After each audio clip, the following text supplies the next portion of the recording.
आज जो है पूर्ण तिर्यक विधि में हम लोग 4 अंकों की संख्या के लिए सीखेंगे। कल हम लोगों ने 3 अंकों की संख्या का गुणनफल सीखा था।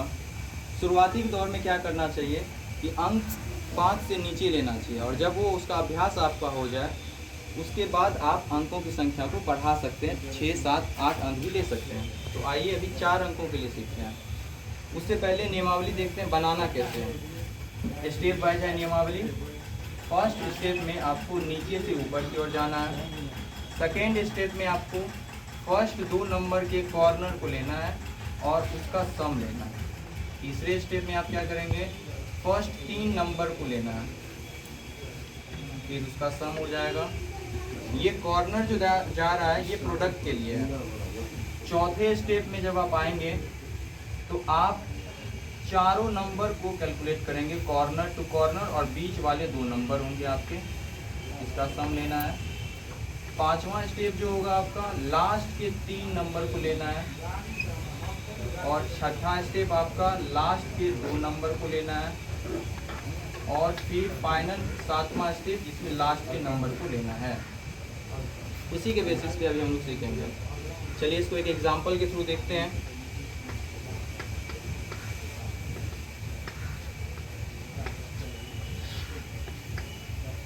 फर्स्ट स्टेप में आते हैं यहाँ पे, तो नीचे से ऊपर की ओर जाना। जैसे आप यहाँ पे देख रहे हैं 3 2 6, यहाँ पे आप 6 ले लेंगे। सेकेंड स्टेप में फर्स्ट 2 नंबर का कॉर्नर, तो ये आपका 4 2 8 हो गया, और यहाँ पे आपका 9 हो गया। तो 8 और 9 17, आपका यहाँ 1 बचा। मायने ये रखता है कि जो आपके पास एक्स्ट्रा बचे उसको आप याद रखें, तभी ऑरल ये बन पाएगा। वहाँ आप भूलिएगा तो फिर आपका कैलकुलेशन गलत आ जाएगा। तो आप 1 बचाएं, ध्यान में रखेंगे इसको। अब तीसरे स्टेप में हम आते हैं, तो ये आपका 3 2 6 हो गया, उसमें 1 ऐड कर लीजिए, 7 हो गया। 7 और यहाँ पे 6 13 हो गया, और 13 और ये 12 यानी 25 का 5 आ गया, और बचा आपके पास 2। अब चौथे स्टेप में हम आते हैं, कॉर्नर से कॉर्नर को लेके चलना है, कॉर्नर से कॉर्नर। जैसे ये आपका 4 हो गया, उसमें 2 ऐड कर लीजिए, 6 हो गया, और यहाँ पे 15 यानी 21 हो गया, और यहाँ पे 9 यानी 30 हो गया, और फिर यहाँ पे 8 यानी 38। तो 8 आप ले लीजिए, बचा आपके पास 3। अब हम लोग आएंगे 5वें स्टेप में। 5वें स्टेप में तो जैसे ही 5वें स्टेप में आते हैं तो लास्ट का जो नंबर है वो छूट जाता है।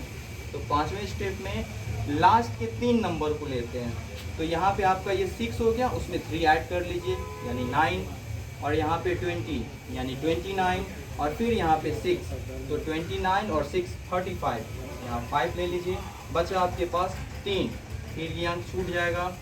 अब है क्या, 6 स्टेप यानी लास्ट के 2 नंबर के लिए। तो अब यहाँ पे 35 आया था, तो 5 लिखे, बचा आपके पास क्या 3। तो ये हो गया आपका 4 और 3 7, और यहाँ पे हो गया आपका 15 और 7 टोटल हो गया 22, बचा आपके पास 2। और 7th स्टेप में लास्ट के दोनों नंबर को मल्टीप्लाई करते हैं, तो यहाँ हो गया 10, और 10 में 2 ऐड करिएगा, हो जाएगा 12। इस तरह से 4 अंकों की संख्या के लिए वैदिक गणित में सूत्र ऊर्ध्व तिर्यक विधि के द्वारा आप बिना रफ वर्क किए इस प्रोडक्ट को तैयार कर सकते, निकाल सकते हैं।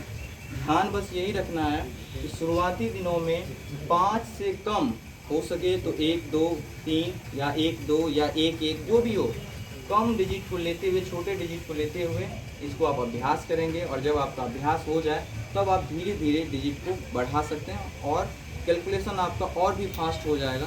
कल हम लोग इससे अलग यानी ऊर्ध्व तिर्यक विधि के तीनों नियम को हमने सीखा, 2 अंकों के लिए, 3 अंकों के लिए, और आज 4 अंकों के लिए। उसके बाद नए नियम से कल हम लोग अवगत होंगे। ठीक है, धन्यवाद।